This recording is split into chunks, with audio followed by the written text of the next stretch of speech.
people. It is another episode of Soul Wilds. I'm Kate. And I'm Katie. And we're going to kind of piggyback off of the really cool topics that we talked about last episode. And Katie and I are just going to have a little fireside chat about the Clair experiences we've had. I think it's really important that we talk about those things just because it's one thing to learn about it in theory. It's another thing to actually describe what it is and how it is that each of us experience it, because I think we all kind of experience it a little bit different. And if you remember, we're going to talk about clairvoyance, clairaudience, claircognizance, and clairsentience. And then there's the minor ones that we talked about: clairalience, clairkinesthesia, and clairgustance. And there's even subgroups of those, which we're just not going to get into right now. But I did want to make an amendment to last episode because it bothered me the whole time when I listened to some parts of it today after we released it. Just because I like to listen and kind of critique myself and see where I could do better. But claircognizance is clear knowing. I don't know why I said clear thinking, but it was bothering the crap out of me. So I knew I had to just throw that in there in case anyone was going to come for me in the comments. So That's coming for you. Yeah. And two real quick edit as well. I caught this clairkinesthesia after I kind of gathered myself after talking about all that stuff. I wanted to make just a minor edit that clairkinesthesia is feeling touch in the absence of a physical stimulus. So if you feel something brush against your hand and nobody's there, that's clairkinesthesia. We'll talk about clairtangency because that's a huge one for Katie and myself as well. But with that being said, take it away, Katie. All right. Well, I'm going to save some of my more spiritual experiences with ancestors and those who have passed for another podcast when we start getting more into those types of experiences. And I'd like to focus today on my visual journey. I talked a lot about that, especially when we talked about Reiki, and I kind of want to share it in order and see how it unfolds. I've only ever written this down. I've never actually shared this orally, like verbally. Wow. So it will be interesting to see how it goes. And I'm curious to get your feedback and take on some of this, Kate. Yeah. So I'm excited. I feel honored. Thank you. Go ahead. Sorry. I'm excited to share it with you. I know out of anyone who I would share this with, you would understand, I think, the most out of everyone that I know. Aww. So it'll be cool. Definitely. So it all started, as I mentioned in our last podcast, when I started my Reiki certification. It was February of 2019. And during my attunement is when I began to experience very clear messages through vision. And this is when I say changed my world, this is what I mean. It introduced me to a different realm, I think, of receiving messages from whomever.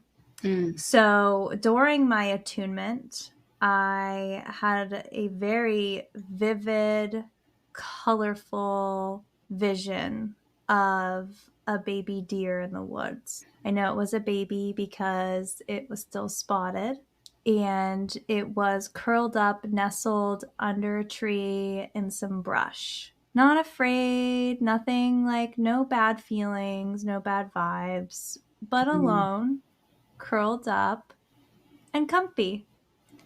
And my next vision during that time, and this was a still vision, it was more so me walking through the woods and then seeing this baby deer. There was no movement or anything that happened with it after that. So I think of it and can best describe it as like a boomerang, how a boomerang video works, except it didn't go backwards. It just had like that quick forwards snippet. And then my second vision during my attunement was me walking barefoot. And I knew it was me because I was looking down and I was watching my feet walk, but all I saw were my feet. and I knew they were my feet. And I was walking along very soft pebbles along a river. And they were soft. They weren't like sharp. They weren't poking me or hurting me. But I was walking along these pebbles. And when I looked down again, I had an orange fish in my hand that I released into the river.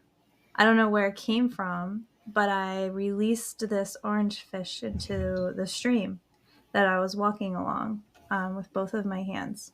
So those were the two very initial, vivid visions that I experienced. And I'll come back to maybe some of those meanings toward the end. But so that was my initiation into the visual world. And it was crazy because I had never experienced something quite like that before. And then that's when I also mentioned in the previous podcast that I started then experiencing a lot of spiritual stuff. Spiritual, when I say spiritual, for me, I mean spirit, shadows, people who have passed away in my dreams, people who have passed away in my real waking life, people that have passed away in my meditations. I just started getting visitors all the time. Wow. Again, saving that for a later time, but that's when that started happening for me. And that was that same year. And that really, really was heavy for me around May of 2019. And then I continued my journey with meditation. I practiced it multiple times a week. I was doing it pretty consistently then. And also, May of 2019, I met what I know now as a few of my guides. And in the future, Kate and I will talk more about the different types of guides and ancestors and spirit and who they are, how they're different, what they mean. But I met two of my three guides. I had a sense of knowing. There were three.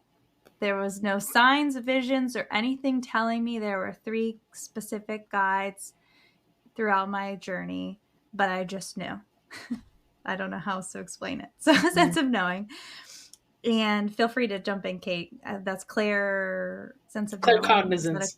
Claircognizance. Yep, clear knowing. So one of the things that I met during that time, the guide, I say things, I do not know what these things are. And I don't mean thing to be rude, but it's more ignorant of me not knowing, was, I'm going to call her a space girl because that sounds really fun.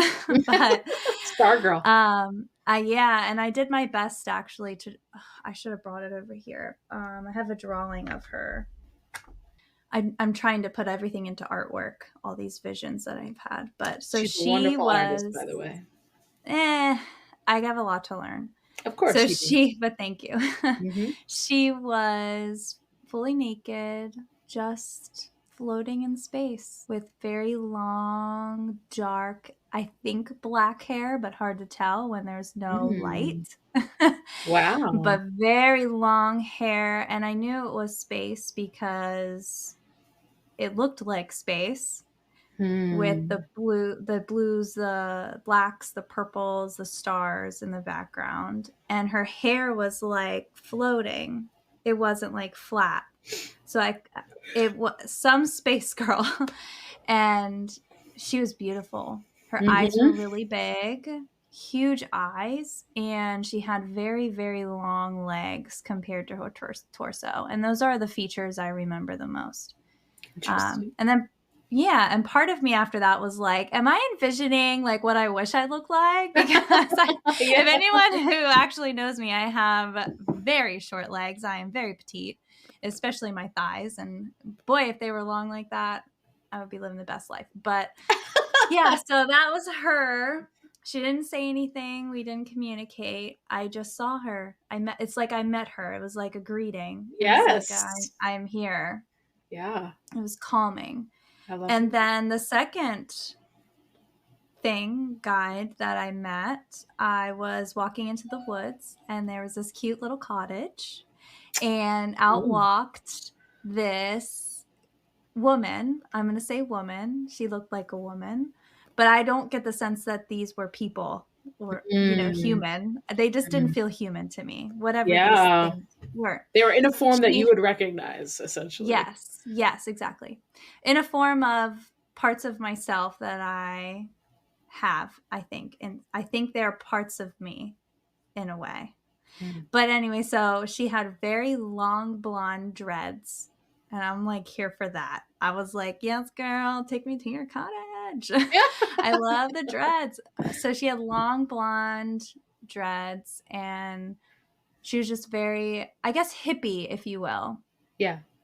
Very forest girl, very hi, my name's River or Tree or Squirrel, like Yeah. Yeah. like totally that. Yeah. And she just led me into her cottage again. There was no communication, not even like through the mind. And in her cottage, it was very small. She only had what she needed. She didn't have anything that extra. And she had 3 gifts, like traditional boxes with bows on it. 3 Mm. gifts on the table that were for me. Again, it's just a sense of knowing. And I wasn't able to open them yet. And it's interesting, actually, most recently, I had the experience of opening one of these gifts. It's interesting that we call it spiritual gifts. I Yeah. don't know. I don't Anyway, know. It might go be on. crazy, but Go on. so she's the one that gave me the sense of knowing that there's 3 of them, but Mm. it's not my time to meet the third. Mm. And that was that. I still haven't met the third and I have no idea what they look like or who they are. But so Yeah. I had that experience then. So then I had like this confusion. Like who I knew they were guides. Guides was the word that came to me. I don't know what that meant. I still don't know if I really truly know what that means, but I know Yeah. that they're there. I think all of us are like that. Like, do we actually know? Yeah, Like, I don't we think we know. do. I don't know. Yeah. And then during my meditation, I was sitting in this canoe and I was in this cave. You know how sometimes there's those caves with water? And I was just it's still water and I'm in there and it's a dark, moist, wet cave. And there's Moist. one yeah, moist. I use that word, ew. But Ew. Gross. there was one flower, like one yellow flower that was growing out of Oh the wow. side of the cave, which was really cool. And I don't know if that was meaningful, but it was really something that stuck with me during that time. So there was that. And then June of that year, I kind of continued on my journey of experiencing visions. And the more I meditated, the more visions I had. And during Mm. that time, I think I was going through kind of a bout of depression. So I was seeing more signs of where I was internally. There were more Mm. messages from inside of like, hey, you're not doing so good. Yeah. Um, Little so it was depressy. yeah, and sometimes they get like that. Yeah. I It's just agree. it's like a bell to say like ding ling ling, hey, like it's not good in here. Yeah. Because when you're doing meditation, you're reflecting inward. Mm-hmm. So I envisioned it was all grayscale and it was a girl just kind of wrapped up, curled up in a corner, like head Mm. down in her lap, knees up, that kind of thing. Wow. And I knew it was a reflection of me at that Mm. time. And then fast forwarding a little bit, I then had visions. This sometimes when I do a meditation, I have several different visions in one meditation that are maybe not related or Hmm. maybe related, but are different, like scenes per se. Yeah. So this one happened, and it was 3 different scenes. The first scene was involving a staircase, and I have all this written down, and I have to go back to my journal because I've had so many, and I don't want to misspeak. Mm. So I was walking barefoot up a stone staircase in the woods. It felt refreshing. I really wanted to sit down, but I knew I had to try to make it to the top of these stairs. And these stairs went through the forest. I'm in the forest a lot, I'm starting You to are. notice. And again, this is my first time talking about this out loud. So anyway. Spirit wilds, if you will. Yeah. So I look up and I see the trees separate, and they make a circle into this opening.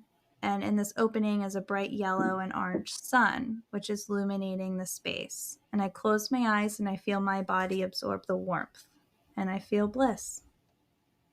Which is interesting for me. Like, the sun has always been symbolic throughout my experiences to represent the end of my path. But as I've gotten older, and actually just in the last year, the sun is becoming more to me than just the end of my path, and it's more of guiding me towards something or the next thing. It's not the end result, because I always linked it to my career. And I'm finding now, into my 30s, that like there is no end result, and you have to be flexible for changes in your path to that result, because it does not always happen as planned. But it makes sense with you being a Leo rising. You remember? Yes. Leo's ruled by the sun, baby. I'm very proud of my Leo rising. Yeah. I feel like connected more and more to my Leo rising in this last year than ever. So it's really cool. Good. And then some of the second part of this was me laying in a hammock under the night sky. So it just jumps when I have these changes during my meditations. I don't have like a period of time of nothingness and then transition. It just goes to that next place, like boom, like change in scene. So now I'm laying in a hammock under the night sky. It's foggy. It's like a foggy, like smoke or mist, and it's kind of dancing around me, and it's creating shapes of turtles, shapes of eagles, shapes of flower buds, and sparks like fireworks. And it doesn't feel sharp or hot. It's just actually just cool and relaxing. I love and just I see hearing you yellows. describe it. It's nice. Yeah, it was colorful too, like yellows and purples and blues and greens and pinks and reds, almost like confetti orbs. It all kind of faded into. And I was just absorbing this, and it just kept dancing around me and absorbing into my body, and it was pretty magical. So that occurred, and then I jumped ahead into this lake-like structure. And it's dark but calm. It's not like dark and scary. It's just calm. And Serene. I'm very serene. The light of the moon still glistening off of like a pond type thing. And I just danced. And I danced right along the top of the water. And it was beautiful.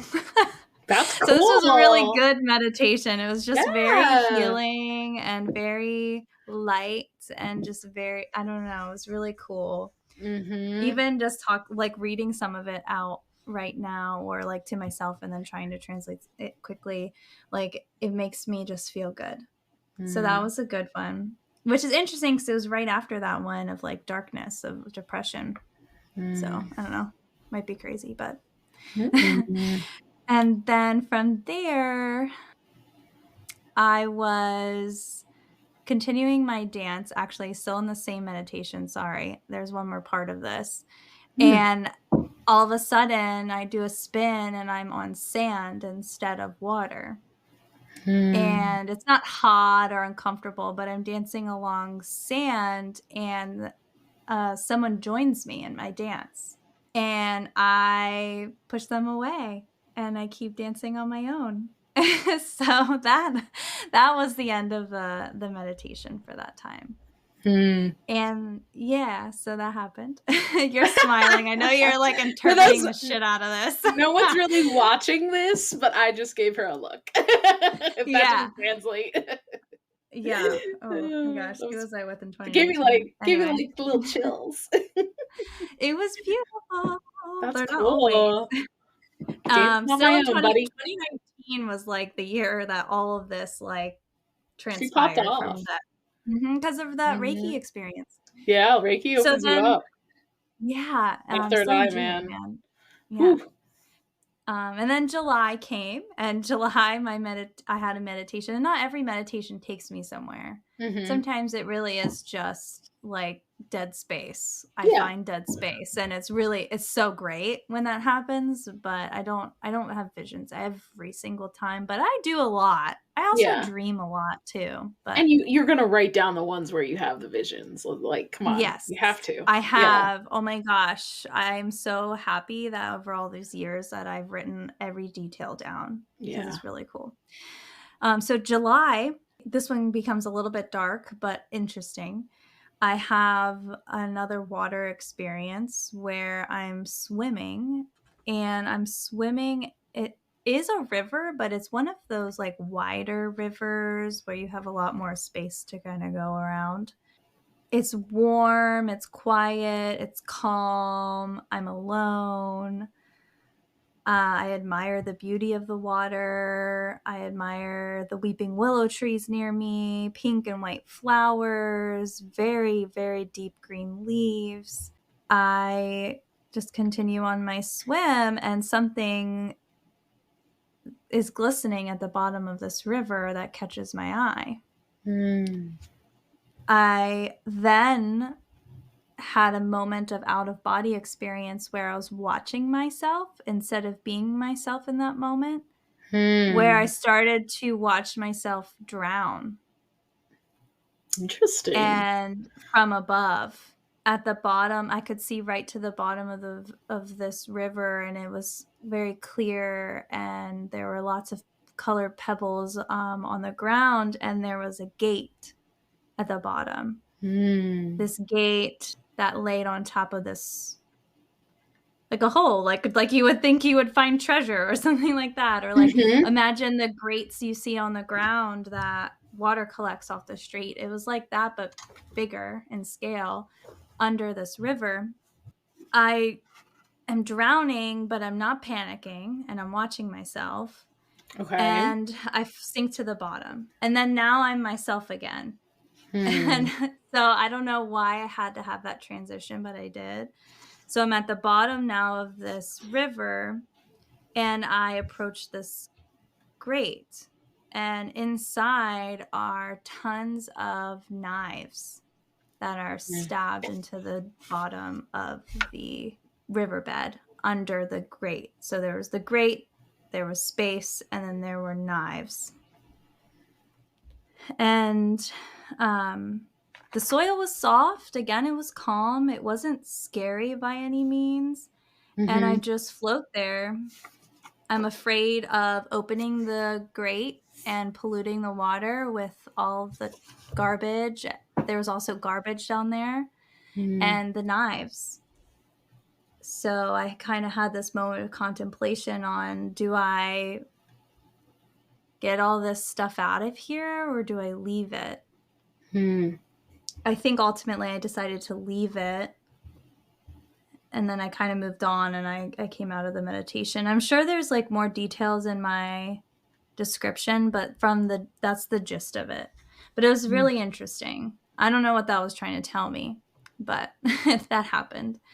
And then I had another meditation that same week with water where I was swimming under a weeping willow tree at night with another person who was, I just had a sense of knowing, my twin flame, which I guess exists out there somewhere. Don't know who, but it was in my vision, and it was a male. And I got a sense that he was like a Hindu god. Is that weird or what? And we can talk more about this on outside of the podcast, because I feel like We need to talk there are about parts. this. Yeah, there are parts of these things that are going to be more personal that I don't need to share with everyone. Just like you kind of brought up before, like, Yeah. you don't need to know that, not you, but like everybody else. So like Kate, Yeah. we can talk more about that. I have every detail of it written down. So it's really interesting, and kind of my journey on figuring out who was that individual that I was with. That was like my partner. We definitely need to basically. talk, because I have ties to Hindu. We'll talk. Yeah. Okay. Yeah. I'm excited about that. So that happened also. So lots of water stuff, lots of like forest stuff.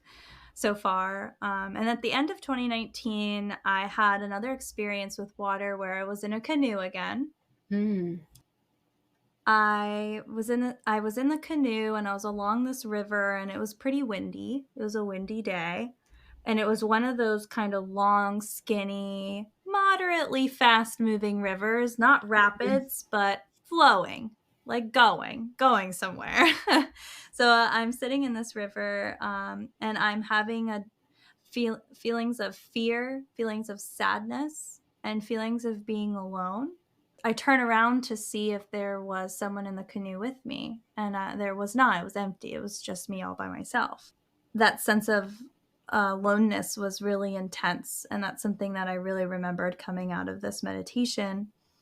And I passed through, some trees, and I turn some bends, and then I see a bright light that I'm going towards on my journey down this river.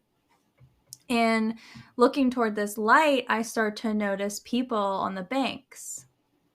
And these people, they're unfamiliar faces, but there are women, children, and they're all smiling and they're happy, but they're along this river. And I have a feeling of looking forward to seeing these people and looking forward to seeing their faces to see if I can see like who they are. Then I pass by the people and then into darkness again and again into that kind of feeling of loneliness and heaviness. And every time I kind of make a bend, it just kind of gets darker and deeper, and the canoe starts rocking more, and it's still really windy. And I just feel, again, very alone. So that actually went dark. I thought this was going to be a happy one, but that was not. It happens. I have some dark ones too. But I don't have this from just me glancing at my writings here. I don't have this written down, but I can remember that experience because these people that were on the banks of the river, they weren't just people that I was passing by. They were looking toward me like they were waiting to greet me, but I passed by them. So I had this intense feeling of belonging with these people that I passed by. And that part felt really good. Yeah. And then, but I don't know. So that happened. I called it the canoe of connection because I love your yeah. little blurbs. I'm not laughing at you. I just love them. Oh yeah, I have lots of them on here. I have a whole like timeline of these things. So That's awesome. yeah, my canoe of connection, because that's what I was searching for at that point.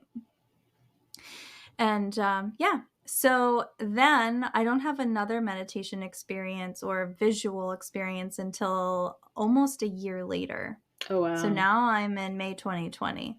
And that's because there are periods of time where I stop doing these things. Remember I said like I'm all in and then I ignore it, and then I'm all in and then I Well, ignore you might it. get This is freaked out part of with that. how intense it is. I've definitely Yeah, had it's a those lot. moments. It's a lot. It's super. I'm like sweating right now, like just It's a talking about journey. these things because Journey. they were so real to me. Like it really felt like I was like these were real experiences, not just thoughts or dreams.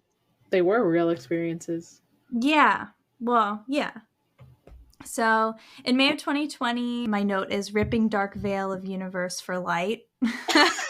Sounds aggressive. I love that. And I'm going to have to read this one. It's short because I don't really remember it very well as I do the others.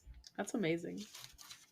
Naked above the world, walking on galaxy, stars and darkness, looking below. I hear a slit in the floor like stiff silk fabric. Stiff? Girl, I can't even read my handwriting. But like, so it sounds like I hear a slit like if you were to take a knife and you were to cut like a taut fabric. Can you hear that? So that's what it sounded like. And I look below and I see bright light shining through this tear in the central, the veil of the universe below me. I say veil because there has to be something there to rip, but I felt like I was floating in space at the time. I felt trapped, but unable to leave where I was. I felt bored. I felt stir crazy, yearning to escape this nothingness. There was this gap that was created, obviously from the slit, where the beam of bright white warm light was shining through and connected above to below. And I walked through this slit like walking off the edge of a cliff. I do a lot of cliff walk-offs. I actually read another one, a third one that I did that with, other than the one I shared the last time, which is interesting. So I walked off through this ledge or this slit in this veil. This is hard to put into words. And then I fell, and I fell fast. I fell suddenly. And then I started falling slowly and more slow and slower and slower and slower. And I felt like someone was lifting against me so I wouldn't fall as fast. Kind of like you would imagine, like if an angel were to like go below you, or like Hercules to keep from falling. Like that's what it felt like someone was holding me to slow me down as I was falling. And that was it. That's where it ended. So that was that. Again, I didn't have another experience, not that I documented, for another year. And this was in March of 2021, where I had a vision of me sitting inside of a lotus flower. And I've always identified with lotus flowers, and I never really knew why, but I always loved them. And people would ask, like, oh, why did you choose a lotus flower for that or this? And it's like, I don't know. I just like it. This is one of those things. So at this point, I know I have a sense of knowing that it's me, but I'm looking like a third party into this situation, this scene. And it's a very large lotus flower on water in the middle of the woods. Above is the sun, and I'm in this lotus flower curled up like a fairy, basically, but I look depressed. Same kind of situation like the shadow girl, where I was in the corner and kind of like my knees were up and my head was down. That kind, like, you know, like sitting fetal position kind of. So I was like that inside this lotus flower, and the lotus flower was closed. It was closed over me, and I could see my outline of myself, my body, in this lotus flower through the shining of the sun, which is how I knew I was inside of it. So that happened. And that was more of a single visual, not like a moving visual. So sometimes it's like a boomerang where it moves and it's just kind of like a snippet or old film type. And sometimes it's just a scene, like a picture. And this one was just a picture. Like that's all I saw. There was nothing happening. And then I had some more experiences with spirit that year. Some of it purposeful, where I intended on connecting with others, and I did. Again, talk for another time. So then I have a couple more like later that year in 2021, but they weren't like super memorable ones, and some of them I didn't even like write down. And then in 2020, early 2022, I had a few during a gong bath and some during meditations. One was, I was a very clear message of codependency, of kind of two people holding each other under raining clouds. Very obvious what that means at the time. And then during my gong bath, that's the one where I was going in there, and I talked a little bit about that during our Halloween episode, going in there looking for answers for my dad, or and ended up talking to my grandfather. But during that time, I actually had a couple other experiences, which I didn't go into when I shared that. One of which was a vision of a floating fetus in space. So that was interesting. It was floating in space through something that looked like a time warp. And then I jumped to the vision of a deer in the forest. And this time it wasn't the same as the one that I initially started with. It was just a deer walking in the forest and turned around and looked at me. That was it. So that happened, and it's pretty cool. And, I was looking more into what that could symbolize, and a lot of things I was reading was deer typically symbolize rebirth, patience, joy, but mostly rebirth or starting of something, restarting of something. So, and then March of 2022, I had an experience again with another lotus flower. I call it the lotus in the tree. This time I was part of the lotus, and this time it wasn't closed. And I absorbed the rays of the sun, and I was not stuck in the lotus any longer at this point. But there was no sense of it was the same vision as the one before. It felt different. Something about trees and lotus flowers. I don't know. The very last one I want to just talk about on my journey, and there have been handfuls of others, but they were just nothing that were too significant or different from the rest of these. A lot of them are similar. But this was during my sound therapy with Judy, the first one that I went to with her, and that was April of this year of 2023. And during this time, I don't even know how to put into words your experience during sound therapy or even my own experience during sound therapy. And I know most people have a hard time describing that, but there were two very clear visions I had at that time. One was a horse who was in a circle that was spinning counterclockwise. And it was like running in that direction, just spinning in a circle, running counterclockwise. And I have a visual of that.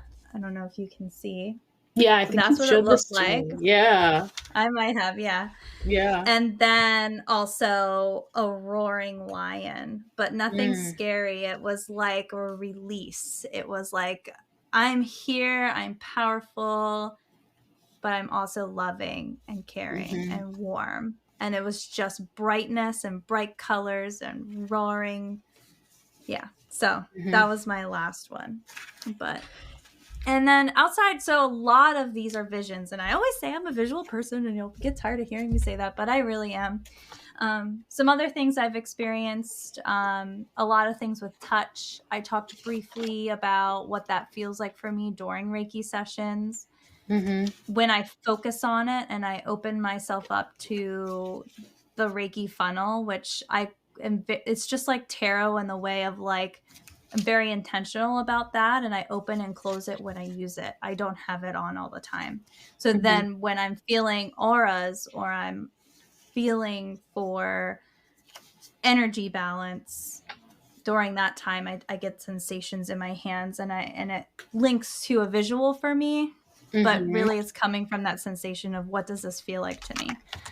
Like the cold, stony, rocky wall, or the warm, lukewarm, silky riverbed or river, the tops of a river.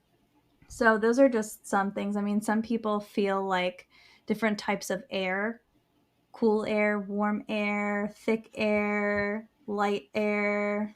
Sometimes it's icy cold. Sometimes it's lukewarm. Sometimes it's fiery hot, right? So everybody feels different. So I get a lot of sensation that way. I get a lot of sensation with animals who are hurt, especially I mentioned this before with animals on the side of the road. It really, really, really, really, really, really affects me physically when I pass dead deer or dead animals on the road. It's tough. And it happens multiple times a day. It's tough. It's tough for me emotionally too, because it's like everyone's like, well, they shouldn't be in the road. It's like, well, we built the road in their home. So, but anyway.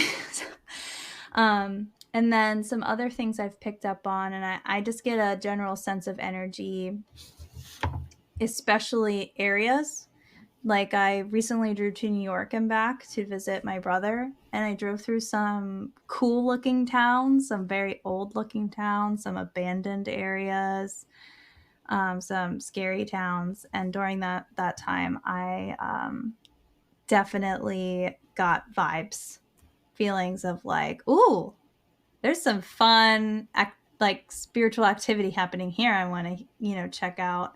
Or like, this is a place that feels very not welcoming. Like, I would find some dead bodies, or I would find some not happy spirits that are Mm-hmm. present there. And I get a sense of that.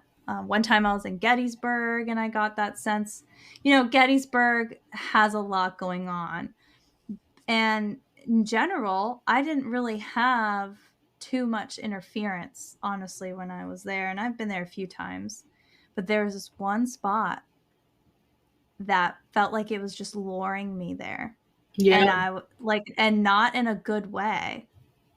Like, it was toying with me. It was like, I don't know how to explain it I don't know how to put it into words. I just felt like it was like drawing me in with a rope, but snickering about it. Mm. And I was not having it. I wanted no parts. I wouldn't walk on that side of the road. I wouldn't walk past that house. I was like, no, I'm not playing that game. Mm-hmm. But, it's hard to put into words. And I'm still learning a lot about that part of myself, because I don't think I was really aware of that until we started talking about it. So, Yeah. yeah, that's what I I mean, you have to start to share. draw conclusion, you know what I mean? You start to draw parallels, especially I'm kind of like mad at myself for not recording all of my stuff, so I feel like I'm going to be doing that the next couple of days. Like, I've You written down a should. decent amount, but I kind of wish I would have written it down in the moment when it's like extremely fresh. Mm-hmm. And And like, you detailed. remember, yes, you remember the sequence of everything because it's like a dream, when you wake up from a Mm-hmm. dream and it's like, oh, but I feel like I am going to do at least one before I go to bed tonight after we're Yeah, done talking. So, I think that's a good idea. yeah, after we give the people And what they want. yeah. So now it's your turn to share. So, I feel that I will say, a lot of my meditation visions are probably more along the lines of what we'll talk about um, in our ancestors' guides and all of that kind of stuff. So I kind of want to save that for then, and as well as past lives. I got a lot of past life stuff for sure, which is like crazy, and sometimes I'm still like, is this real or isn't it? Am I really experiencing this? But we'll save those for those episodes that we actually do talk about past lives and ancestors guides, all that stuff. But I think, honestly, the first vision I probably ever experienced was in therapy. I'm very lucky to have had amazing therapists in the past and counselors. And I might have mentioned this before, but I am an active participant and proponent of EMDR therapy. So, EMDR, for those that don't know, is eye movement desensitization and reprocessing. So, it's allowing your brain to access the fear center, essentially, to access the subconscious, without fear, without pain. And you're basically looking at it as a third party observer, much like your past life regressions should be. You shouldn't be feeling pain, you shouldn't be re-experiencing the trauma. You should just be able to observe it as if you're just a bystander without any feelings about it whatsoever. So, EMDR has really allowed me to do that. And for all the adopted kids out there, this is what I've utilized to process some of my trauma, all of my trauma, really, around the adoption. And we always say this, we can talk about that later, but truly, I think I would love to talk more about my experience with this, because what I will say is, what's meant to be the best day of, quote unquote, of our lives as actually one of the worst days of our lives. So we have to understand that two things can be true at the same time. It's not mutually exclusive. Like we said in the first episode, we can't negate the loss that you can feel, that a lot of adoptees feel. And at the core, it is trauma and we're meant to just be grateful for this thing that has happened, but we didn't even get a say. This happened before we could even have a voice as to what was happening with our futures. So a lot of us are shamed into feeling thankful, and a lot of those emotions are repressed. So then you start acting out at an older age. A lot of people, a lot of adoptees are known to have midlife crises. So I think it's really important that we have these conversations, because it is pre-verbal trauma when you are separated from your primary caretaker, which is potentially your birth mother. Even if they really had no intention of keeping you or wouldn't have been a good parent, you still spent 9 months in the womb with this person. And then you go to potentially an orphanage, foster care. Some kids never get out of the system. So for me, it's the only thing that's really allowed me to process my feelings surrounding that, because it's such a taboo topic to talk about. I think even to this day, we've only just begun to see adoption being handled within media like This Is Us, and them doing it actual justice, them actually taking it from the perspective of the adoptee and being realistic about how we actually feel. And I feel like more of our voices need to come out. And I think my first vision, not even realizing it, I feel like I'll say it, and I don't want this to come across as appropriation, but I got the cards to throw down. I'm not going to say spirit journey, but it felt like a journey. It felt like a freaking journey that I was going through my life. And it was one of the first times I ever really, it was my first session in EMDR therapy. And basically, it was like I was walking this path through my childhood. So I was regressing through childhood, and there were certain ages, like I like knew what age I was at the times that I was hitting it during the journey. And it literally was like I was walking this path. It was like a path of light, and I'm walking through like a light forest, and my counselor's kind of just allowing me to go through it. We don't have to talk, we don't have to do anything, but I was kind of explaining to her what was occurring. And I see myself at like maybe 9 years old, and then 4, 3, and then finally I regress the whole way back to my infancy. But during the more like school age years and then toddler,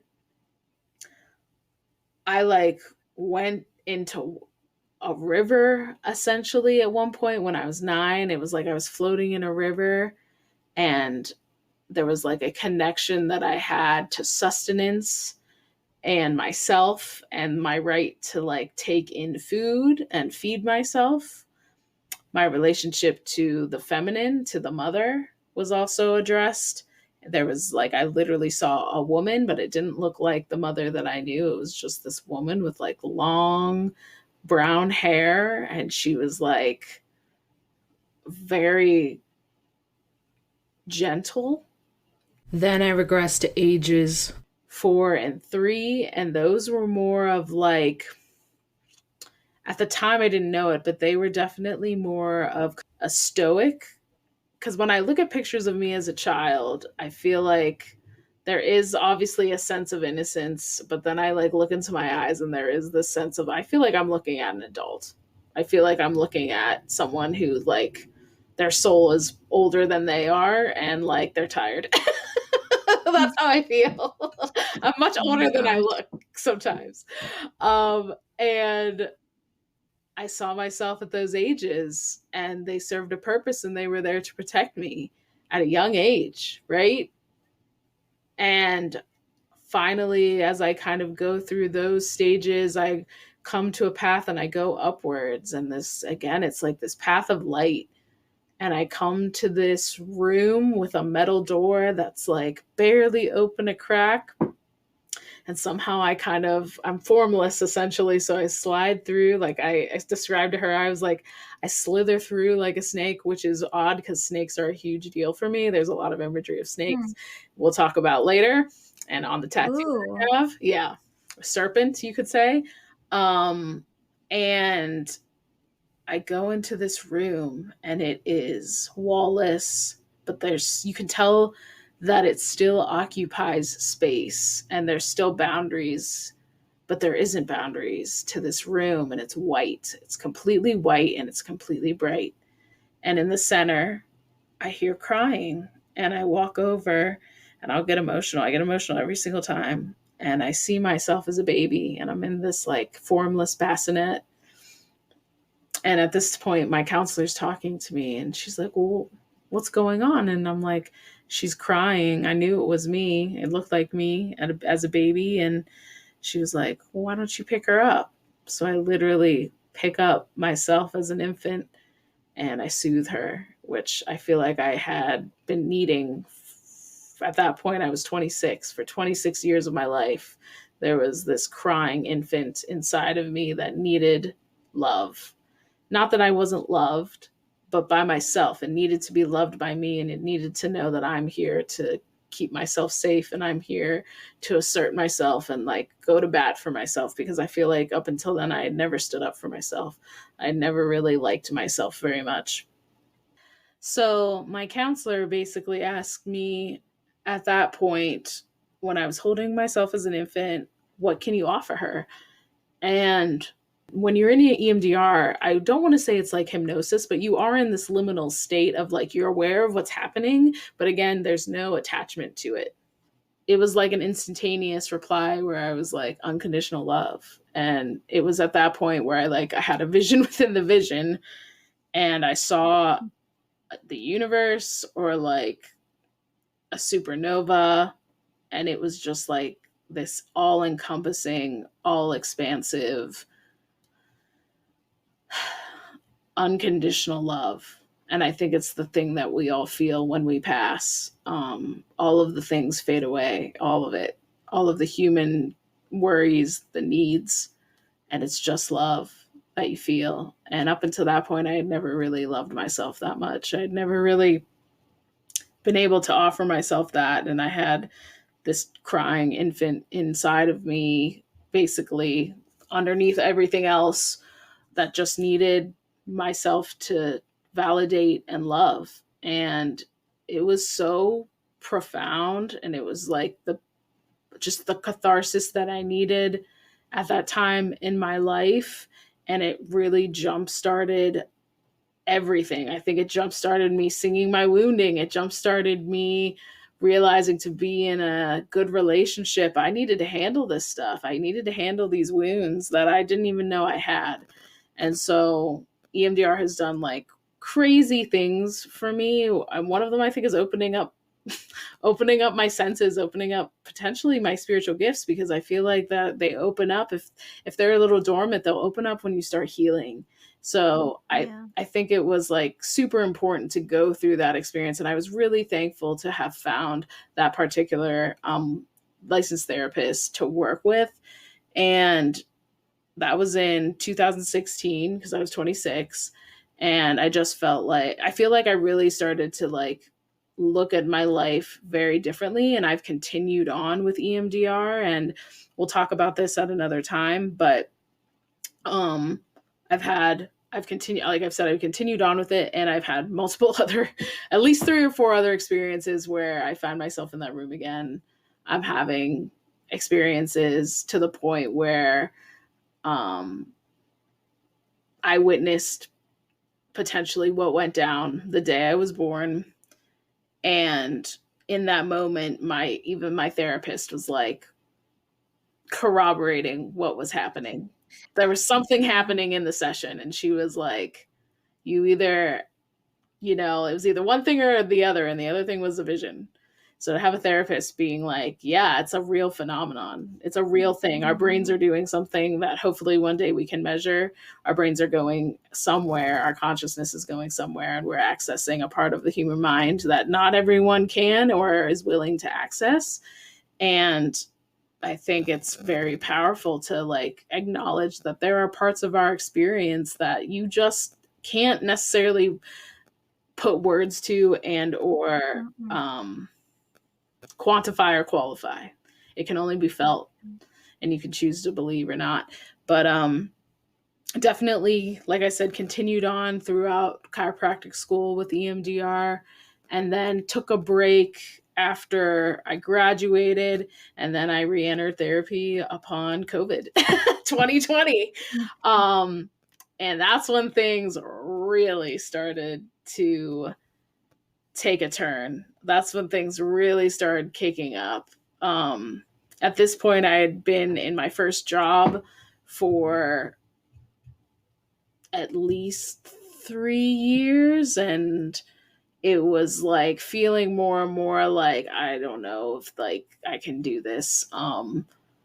There was just a lot of things occurring, which and there were like I was in a place in my life that I wasn't feeling like I was really serving my purpose, and I really started questioning like, am I supposed to be doing this? Am I even supposed to be in this field? Like, what am I doing with my life? I just don't feel like this is the track that I'm supposed to be on. And then COVID hit, and it was like a jolt to the system because all of our systems collapsed. I work in healthcare. We were Mm-hmm. considered essential. Um, Mm-hmm. and the stress, I can't even like begin to describe the stress that I had. And I wasn't even working in like the ICU. I wasn't working, in the tents that people were setting up, that the National Guard had to go to set up. I wasn't working in the cities where they literally had portable morgues. You know what I mean? Like, I know people who were doing that stuff. And it's like crazy to think about that those things were occurring and that we lived through them and that was the time we were in. But the amount that I became very just overwhelmed with the amount of suffering. And there was just a day I remember, and I feel like it might still break me to talk about, but it's like there was just a day that I reached the end, and it broke me. It literally broke me when I started hearing that there were kids just dying, and it was a lot. It was a lot. I felt like I could feel everything that the collective was feeling, and it was like on me like a weight. And I like remember started having issues breathing. I started having issues like with dizziness. I started having issues with panic, and it really started revving up. I started like being able to sense people's general feeling as because I'm touching, like literally laying hands on people all day. And I just remember there would be times where I was so angry, but like I had really nothing to be angry about during the day. And I didn't know about shielding. I didn't know about being an empath. Mm-hmm. I didn't know any of that stuff. I didn't know about the clairs. And so I'm literally touching people and trying to help them and heal them. Meanwhile, I'm probably taking on the burden of all the stuff that they're bringing into the office. And it was between that and just the situation that I was in, it was going to kill me. It was literally going to take me down. So I just remember making a decision at one point and being like, there's got to be a different way. There's got to be a different way to do this. And I don't want to do this anymore. And it was like a really hard year, and that's really when my gifts started to kick up. I would like know things before they were going to happen. um at times I felt like, and anyone else who has this, I'd know what people were thinking without them saying it. um I would, Wow. yeah, I would have anxiety going places out the freaking wazoo, because on top of like just the general anxiety of like everyone is a weapon in terms of the sickness, you know what I mean? We all became so Yeah. afraid of one another. So on top of that, and then just feeling this, like the stress was like electricity to me in the air. I just felt like I was constantly like shaking when I would be out around people. It became almost impossible to go out to eat, to go out into public spaces. I started becoming a recluse because I just didn't want to deal with it. But then I would have like existential dread in my home Yeah. because who knew what was going to happen.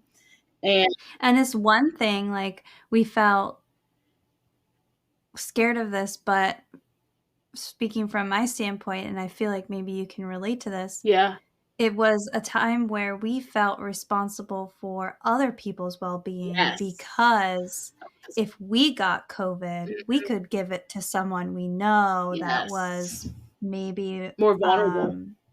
more vulnerable. Yeah. Like, I was so hyper concerned about who and who I was not around during that time, because I Yes. didn't want to pass it on to Mhm. my stepmom I was the same with or my someone I parents. knew and cared about who had other health related issues that could be Yes. more susceptible to death Yeah, and it was as the upsetting. symptom. It was upsetting to hear people be like, "Well, they were old." And like, how can Mm. you have such little regard? I'll get upset if I talk about it too much. So much, such little regard and so much disconnection for the lives of other people. And no, do I think I don't want to get like into this too much, but the restrictions were a lot. That's all I'm going to say. But it was where we were at the time. But the hard thing was just seeing how much people didn't care at times, and that was tough. That was like, because even though sometimes I know I can come off a little like cynical. It's my Capricorn placements in me, you know what I mean? But it's like I have a heart for people, and I really really care. I may not like always show it on my face, but on the inside I do, and that's just how I am. That's how I'm built. So it's just it was tough. It was tough being a healthcare practitioner, and it was even harder being coming into a spiritual awakening, because I felt like I was literally going bonkers. Like, just like you said, seeing crap, shadows, the dreams. I was traveling places in my dreams that I didn't really want to be. I remember a What specific, year was this? this was 2020. This was like 2020 into 2021. Woo! Yeah. 2019, 2020. Yeah. That's our I good remember years. one dream in particular. I was like in this other place, and there was like, it was, have you seen, I'm guessing people listening will, but have you seen Harry Potter at all? Yeah. So the last Yeah. movie where they like send up the spell into the sky to like make a force field, and it looks like Mm-hmm. it almost looked like neurons or like Mm-hmm. plants. That's what it looked like, except the stuff that was coming down from the sky wasn't good. It would kill you if it hit you. It was like lightning, but like worse. And Mm. the sky was like red, and it was like lightning, and we were all running, and we like found refuge in this one building, and it was just like, it was like apocalyptic, truly. And I just remember like being scared the whole time. And I just remember at one point waking up, I'm sweating. At this point, I was waking up almost every night having panic attacks, like just, there was no end in sight. I was just like, I can't do this. Like, my heart would race. I would just have to lie in bed and just, I would shake. I would shake until it was done. And it was to the point where I'd maybe get 2 to 3 hours of sleep a night. I was getting checked out medically. No one was really able to find anything. It was just a lot. And I think it was a combination of stress and like spiritual stuff, truly. Mm-hmm. And it it really took a lot to try to get myself back on track. But some of it was literally taking the lessons that I learned throughout my travels with EMDR and applying it to my life and standing up for myself. So I had to make some changes to my life. And thankfully, I met people who became mentors to me and taught me how to shield, how to protect myself, and really take that seriously, especially as a healer. Because at this point, too, I remember I basically think I would be having visions and not realizing that I would be having visions. And I literally thought like I was having seizures at one point. I was like, what else can go wrong at this point? But like nothing was conclusive. They weren't seizures, but it was actually on our where we met. It was on our trip to Deep Creek that Mm. we went on a hike, and we're at the river, and I went off on my own. Yes. Because I needed a moment. I needed a moment to like have some healing from all of this, because this is when I finally like got out of the situation I was in. I started getting some healing. I started having some more equilibrium in my life. I started understanding what was happening. And so I go and I sit at the river that we were at, and I just put my. It was dark. That was a dark place. There was some darkness. There was, but I would say sometimes it's that we don't understand it. And Maybe. so my experience was sitting there. I took my shoes off and I just put my feet in the water, and I went into vision for like the first time. It felt more controlled. At first, I felt like, oh my God, here we go again. Like, I can't do this. And I had started connecting more with my ancestry. And I believe quite a few of my ancestors are actually my guardians and or guides. And I'm sitting there and I just feel their presence around me. And I just start seeing the setting of this river and what it used to be. And I just see a tribe of people. Obviously, there was a tribe there of Native Americans, because I looked up the history of the land, and I just saw like everyday life. I just saw them living as they were living. And I just felt that in that moment, it was a lesson to learn to kind of how to control some of this, that I wasn't crazy, that it wasn't dangerous if I'm doing the right stuff, and I can always ask for help.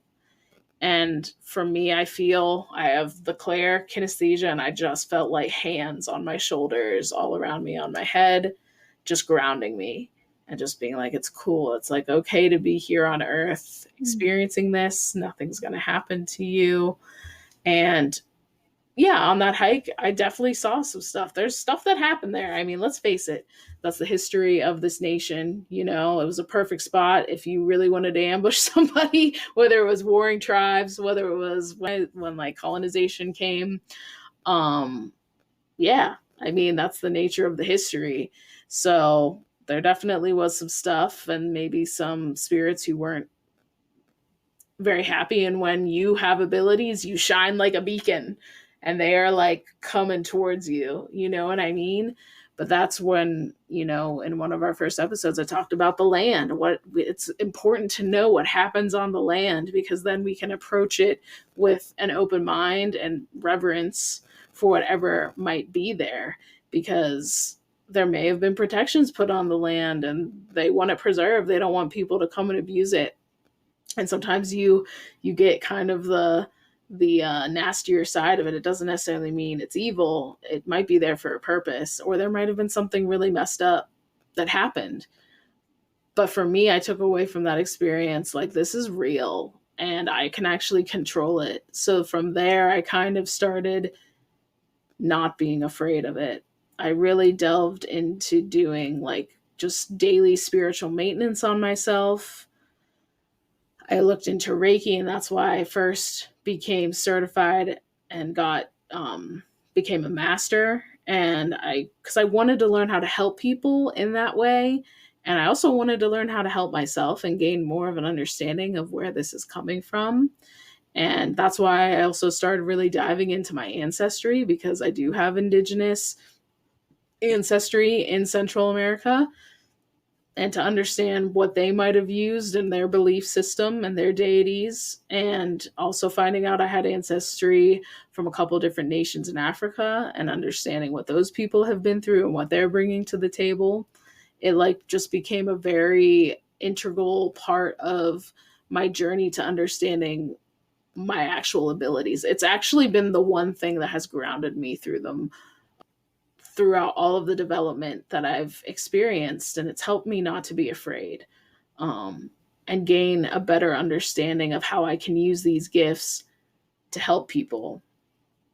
And I think it's just really important to understand maybe where it's coming from, because you never know if you have an ancestor out there who is your guide, and they're just waiting. They're waiting for you to be ready, because they're not going to come to you until you're close to being ready. Because if they do, you're gonna be in, slippy socks doing a stint, right?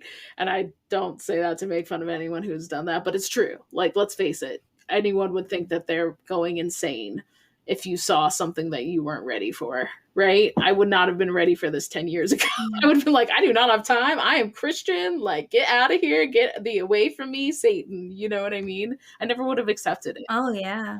you Me know? neither. Yeah. And then I would You're have had an right. even longer journey to try to like figure all this stuff out. So Oh, yeah. that's, I probably would have got heavy into yeah, drugs. yeah, I would, yeah, No joke. I would have been self-medicating, No joke. straight up. I'll be honest. I would have been Yeah. into bad things. I'm wondering, Trying to yeah, escape that. I honestly wonder though if some of my, not that I like drank all of the time, but during school I definitely had some very unhealthy drinking habits. Alcohol would definitely be my drug of choice if I allowed it to be. And I wondered though if some of it was the empathic, if it was the claircognizance, if it was the clairtangency, touching people constantly in school. You don't know where, like, I had a lot of great people that I was around, but like you still don't know what they're bringing to the table. You don't know what Yeah. stressors they're bringing, and if you're not even having a modicum of self protection, guess what? You just opened your stuff up to all of that stuff. Plus, add on the stress of being in school and being away from home and all that stuff.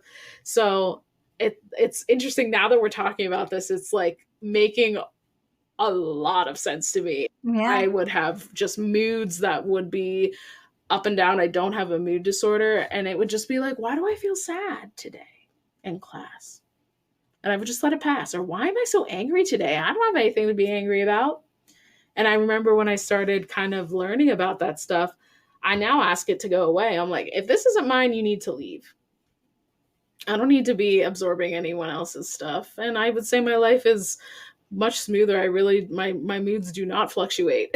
You know what I mean? And it's just having the tools. It's having the tools to be able to do that. But I really am so thankful for these gifts because I feel like my experience is one of you just, I'm one of those people, I do better if I'm just sometimes thrown into it.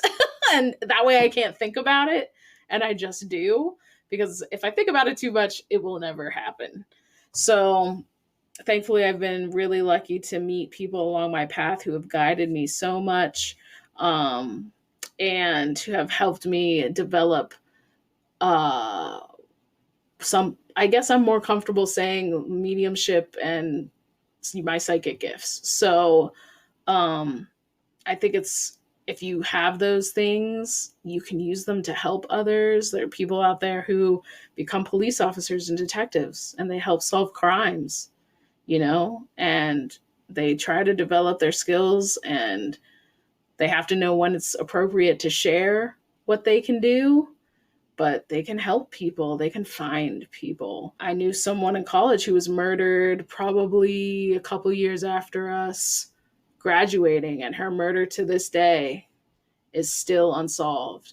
And let me tell you, I did not know her very well, but when I heard about that, I literally had nightmares about what occurred and I could see what happened. I just didn't know exactly who did it, and it's a shame. You know what I mean? That murder is still unsolved, where I don't want to poo-poo on whoever is handling a case, but it's like, how in this day and age?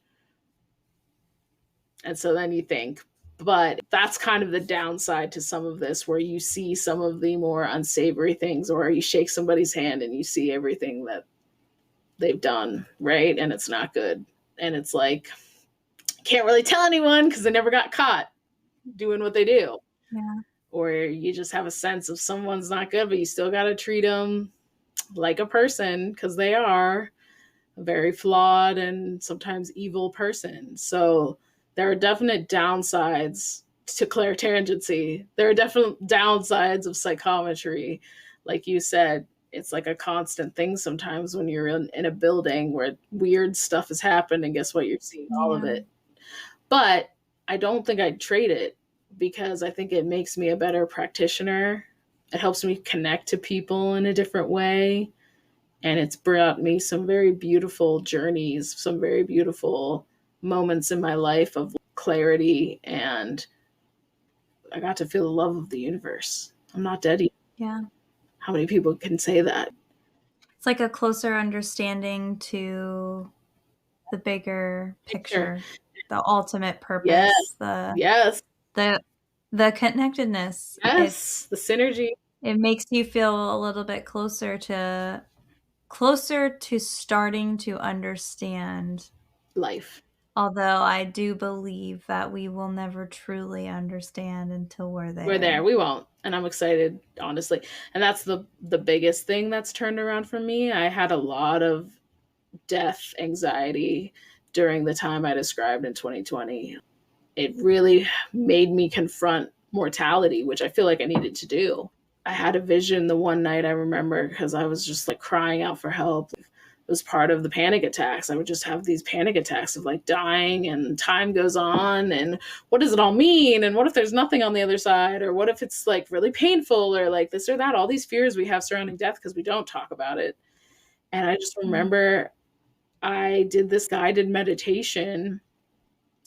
And again, I'm going up these stairs of light. I think that's where I first met my guides.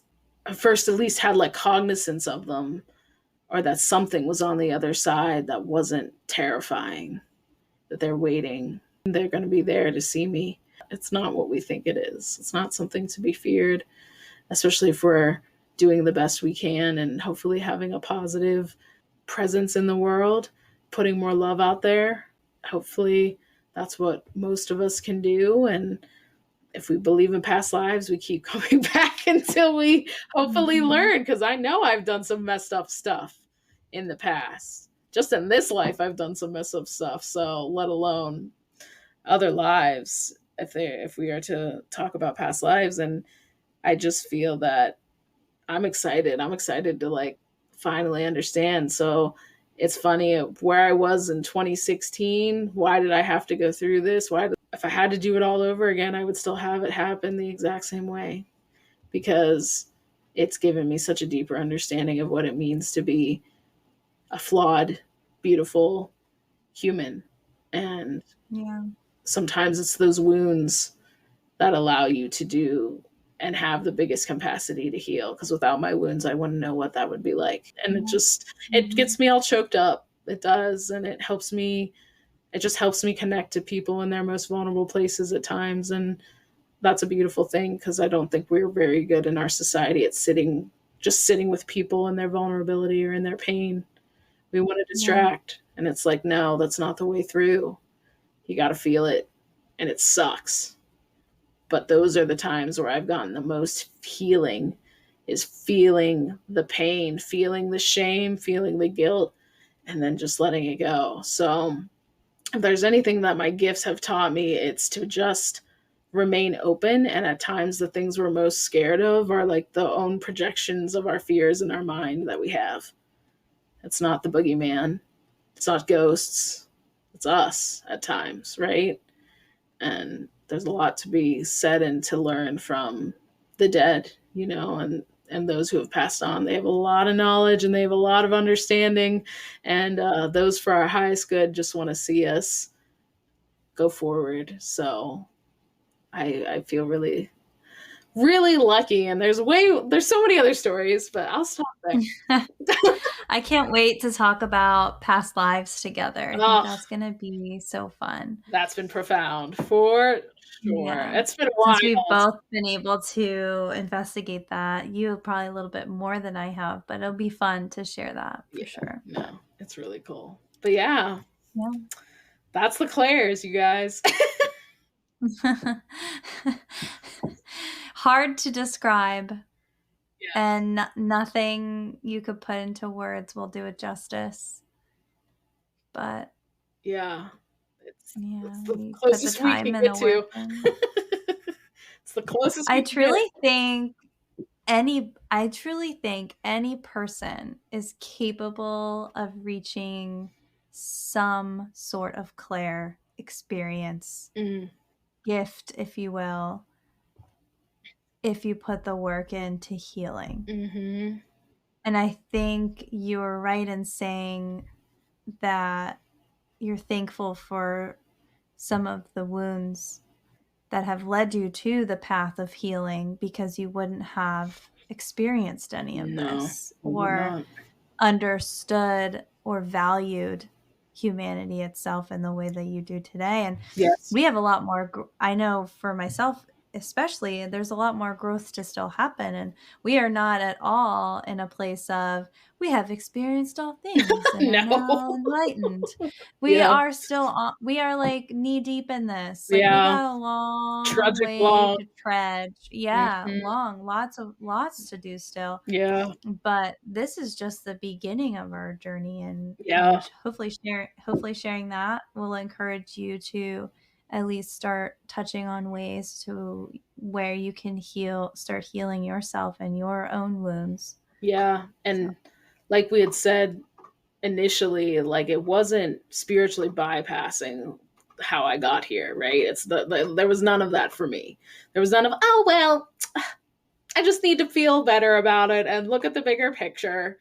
No, I still feel rage. I still feel anger about some of the things that occur to me and to other people.